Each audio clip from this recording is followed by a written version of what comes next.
Chelsea nil, Everton nil. A disappointing result as Chelsea dropped 2 points by simply missing too many chances, while especially in the second half playing more than well enough to deserve the 3 points. But Chelsea do remain unbeaten as Maurizio Sarri breaks the record to be the first manager in Premier League history to stay unbeaten for the first 12 games in his debut season. To find out everything about the game as it happened, make sure you watch all of this review. Hello there guys and welcome back to 100% Chelsea from a review of the Chelsea nil, Everton nil game. And a little bit disappointing. The first half wasn't great, second half was pretty good, but we missed too many chances and we dropped 2 points and failed and missed out on, going top at least temporarily, of course, before the Manchester derby has kicked off or, well, has finished. But, of course, this is the review. There will be fan cams, there will be a blog, there will be all sorts of content surrounding the game. So if you don't want to miss out on any of that, do make sure you subscribe to 100% Chelsea. I'd also appreciate if you could check out my social media, which is Last1507 on both Instagram and Twitter. The links to both of them are down in the description as well, so if you could follow me there, that'd be absolutely class. And also, let's see whether we can hit 500 or more likes in this video. That would be massively appreciated. So make sure you smash that like button down below because it just shows us that you do enjoy our content. But now getting into the review and starting it off with the lineup, which was exactly as expected and as predicted. It was obviously the 4-3-3 with Kepa Arrizabalaga in goal, a back four, Cesar Azpilicueta and Marcos Alonso as the two fullbacks, Antonio Rudiger and David Luiz as the centre backs, then a midfield three of Jorginho, N'Golo Kanté and Mateo Kovacic, and then a front three of Eden Hazard on the left, Willian on the right, and Alvaro Morata starting up front. And getting into the game, the first half generally wasn't great, but in particular the first 20 minutes. I mean, from either side to be honest, but Everton, I suppose, started a slight bit better. Off the ball, they set very compact in kind of a 4-4-2, trying to keep especially our midfielders, and in particular Jorginho, out of the game and forcing our centre-backs to take over the kind of playmaker roles. Plus, the further forward we got when we had the ball, as Everton were really close to our midfielders, but also the attackers, the further forward we got, there was our passing, just got basically and just became kind of thing because we kind of struggled because they were just so tied to us and we struggled to kind of pass it between ourselves. And, with that, obviously, we struggled to keep the ball as soon as we got into Everton's half, basically. Our pressing on Everton was actually pretty good and that, then led to the game kind of being a bit of a stalemate for a lot of the first half, but especially, the start of it because there were no real chances, really, for the first half an hour almost, or at least 20 minutes, except that, one 25-yard effort by Bernard following an Everton corner which he put maybe a yard or two wide of the post. We ourselves had 1 or 2 almost moments but no actual shots on or off target. In the 23rd minute, we had a free kick from a good position, maybe 25 yards from goal. Alonso took it and only put it maybe half a yard wide of the post. That was a decent effort and our first shot of the game. Then we almost had a great chance for Hazard. Just 2 minutes after that free kick, Morata actually played a really good through ball to the Belgian. But that was kind of a bit of a misunderstanding between the two as Hazard kind of made his run moving outwards, out wide rather than towards the middle where Morata put the through ball. And like I said, it was a good through ball. And if Hazard kind of made the right run, he definitely would have gotten on the end of it and kind of would have been 1-on-1 with the keeper. And in that period, we finally started to take more control of the game, pushing Everton back more and, obviously then pushing our own players high up the pitch as well. But, doing that without really creating any real chances. Our best chance of the first half we created in the 40th minute when a Willian free kick was played towards, the left side, of the box where Alonso met the delivery with a volley, that forced a very good save by Pickford to keep it out as the Spaniards' effort was basically flying towards the far top corner. That was an absolutely great strike, like unbelievable strike. Only Alonso does these things. But that was really it for the first half. I mean, there was kind of an incident between Bernard and Rudiger, although it wasn't much to it. They were just both being a little bit ridiculous, quite frankly. I don't think Bernard should have been sent off. I don't think Rudiger should have been, booked necessarily. But, let's just get past that. Like I said, first half wasn't great, especially entertainment-wise. It was quite interesting, tactically, but there were just a lack of major chances on both sides. The main issue, in my opinion, was just not moving the ball quick enough and also a lack of movement, especially from the midfielders, but also the attackers, which then made it so difficult for us to keep the ball inside of Everton's half. And if you can't keep the ball in your opponent's half, you can't create chances, obviously. But getting into the second half, that started off much better with our biggest chance of the game as Alvaro Morata got on the end of a Hazard cross, although kind of more by chance as, the Everton defender kind of missed it and then the cross kind of just hit Morata on the leg.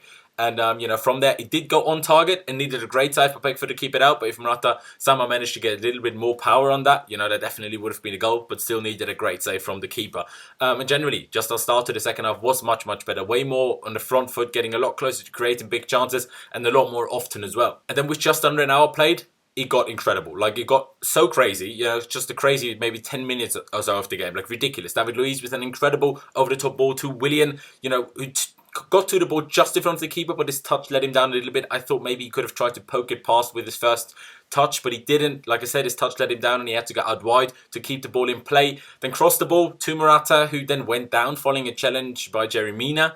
Not enough for a penalty, kind of.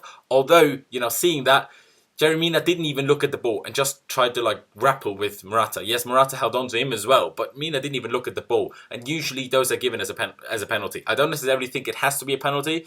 Outside the box it's probably a foul, but in the penalty box, you usually need a little bit more. But he kind of even grabbed him around the neck, so I wouldn't, I don't think it would have been a wrong decision if it was given, but I don't think it's a horrible decision, the fact that it wasn't given either. On the other side then, Bernard, basically straight after that, with a good chance, but then kind of luckily tripped over his own feet and put it out for a goal kick. Then again, straight away on the other side, Willian with a huge chance this time, biggest chance of the game for us, I think, except maybe the Morata one, but like I said, it was a little bit by chance. But, Willian was played through by Hazard incredibly well down the right. And then Willian had Morata completely unmarked in the middle of the box, basically, and just needed to kind of square it to him almost with a low cross or pass even. But he didn't and went for goal himself. It wasn't a bad effort, but he put it just inches wide of the far post. But, he could have just squared it to Morata and would have left him with a tap-in, disappointing. Then Hazard, this is still within that 10-minute period around an hour mark. Hazard with a strong strike from distance, maybe 25 yards or so, that Pickford did well to parry away. Another few moments later, Hazard again, and a moment of brilliance in that moment, really cutting in from the left, going past multiple opponents, and then going for the strike from just outside the box. But his shot was deflected by, I think it was Jerry Mina. And that deflection actually made it really dangerous again. And then Pickford kind of had to pedal back as he was already coming out of his goal. And he had to pedal back and just about managed to tip the ball over the bar. That was close. Then Fabregas came on for Jorginho in the 65th minute. And in that same minute still, Marcos Alonso hit the post on the volley from far out wide, just inside the box. Hazard got a tiny touch on a long ball from deep. And that, kind of tiny touch by Hazard then let the ball fall to Alonso. Like I said, took it on the volley and put it against the far post. Again, disappointing, so close. With 23 minutes to play, Pedro came on for Willian. And after that, Morata actually put the ball into the net from close range, following a cross by Azpilicueta from the right. But Morata was well offside and it was correctly ruled offside, which obviously is a little bit annoying. Then Hazard with a good chance again, after a great through ball by Kovacic. Hazard went for it with the outside of his boot. Couldn't really have done much more because he was under pressure from the defender and his effort went just wide of the far post. Again, we were in that period especially, we're just missing too many chances. But I have to say, Fabregas coming on really helped our attacking game, even though we had a few chances just before he came on. He just helped us a lot because Jorginho wasn't really in the game. He didn't move enough, considering they tried to take him out of the game, and Fabregas moved around the pitch a lot more, but still, dictated the game the way Jorginho does. With just under 10 minutes to go, Barkley then came on for Kovacic, but really nothing more happened in those last 10 minutes. A lot of time wasting by Everton, a lot of it. Richarlison got injured and, had to come off, which took ages. Yes, there was 5 minutes of injury time, but we didn't really do much. There was a lot of complaining, especially with Morata, but also other players and the referee, and it was just a little bit all over the place, and we didn't manage to create anything, especially with Everton bringing on Jagielka, an extra defender for Sigurdsson. I think even with 15 minutes to play. So, we struggled at the end to create any big chances. And it was just disappointing because the game ended obviously 0-0. I mean, the first half wasn't great, but in the second half we played more than well enough and created, more than enough good chances. Not that many huge chances, but enough good chances, to deserve all the 3 points in my opinion. But like I said, we missed too many. Well, all of them basically. We missed all of them. Otherwise it wouldn't have finished 0-0, would it? I mean, we did get unlucky with some of them, especially when Alonso hit the post, those kind of things we just got unlucky with.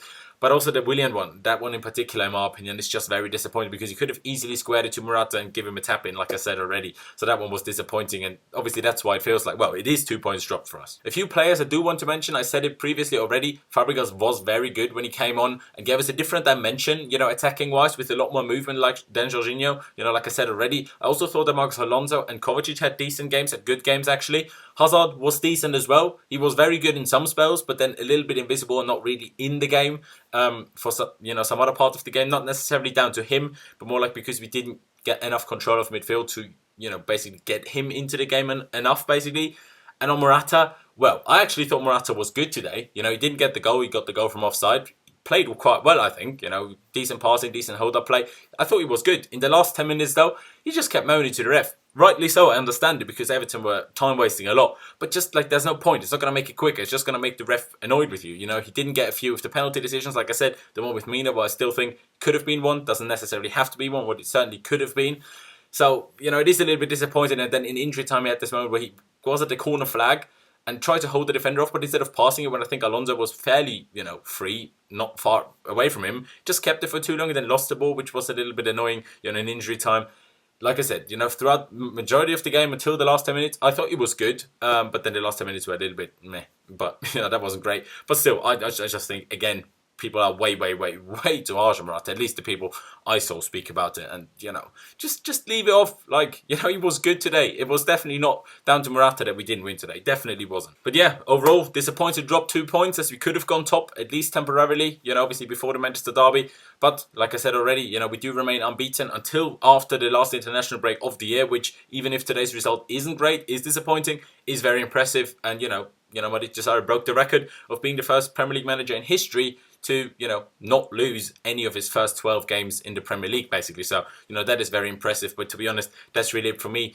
Let's see what Manchester United and Man City do now, and obviously where that leaves us in the table. But yeah, thank you guys for watching. Leave me all of your thoughts on the game down in the comment section below. Did anyone disappoint you? Did anyone impress you? What are your thoughts on the game? Leave it down in the comment section below. Like I said in the beginning, let's see whether we can hit 500 or more likes in this video. That would be massively appreciated. So make sure you smash that like button down below. Don't forget to check out my social media, which is LastStitcher7 on both Instagram and Twitter, as you can see over here, as always. And the links to both of them are down in the description. So if you could follow me there, I would honestly massively appreciate that. And of course, this is YouTube. So if you haven't already, do make sure you subscribe to 100% Chelsea. And also don't forget to hit the notification bell button and choose to be notified about all uploads so you don't miss any of our future videos. But yeah, thank you guys for watching. Up the Chelsea, and I'll see you next time.